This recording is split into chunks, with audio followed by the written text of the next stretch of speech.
الرحيم. الوقفة اللي منظمة الإخوان المسلمين دعا عليها الإخوان المسلمين.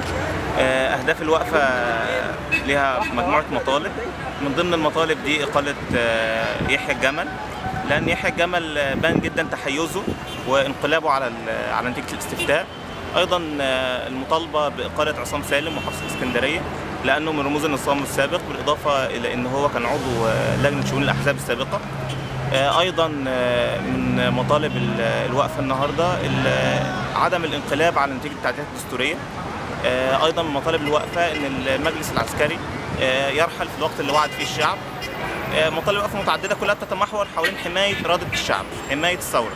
من مطالبنا النهارده برضو ان الشرطة اللي هي مميعة المواضيع، لا منها شغالة ولا منها مش شغالة، لازم تاخد دورها الحقيقي، ولو مش هيقدروا لازم يبقى في حل بديل، ان احنا ايا كان يبقى في ناس من كلية حقوق تلتحق بفترة معينة في أكاديمية الشرطة ويتخرجوا ضباط، ايا كان محتاجين لازم يحصل تغيير حقيقي في نفوذ طبيعة عمل ضباط الشرطة، بحيث ان هم يمارسوا دورهم الحقيقي في وضع الامن في البلد. احنا قلنا من اول يوم عايزين اسقاط النظام.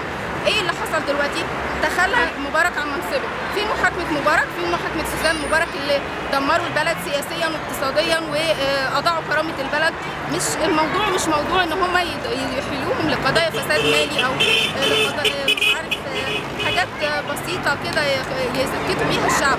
احنا عايزين محاكمه فعلا عادله، مش عايزين نتشفى في حد، ولا عايزين نقول ان احنا يعني بنشمت فيهم او بنتشفى فيهم. احنا عايزين محاكمه تكون محاكمه عادله، وفعلا كل جاني يعني احضر قطره دم من دماء الشهداء المصريين احنا عايزينه يحاسب على اللي هو عمله ده. دم المصري مش رخيص، كرامه المصري مش رخيصه، اهانه الشعب المصري مش بسيطه.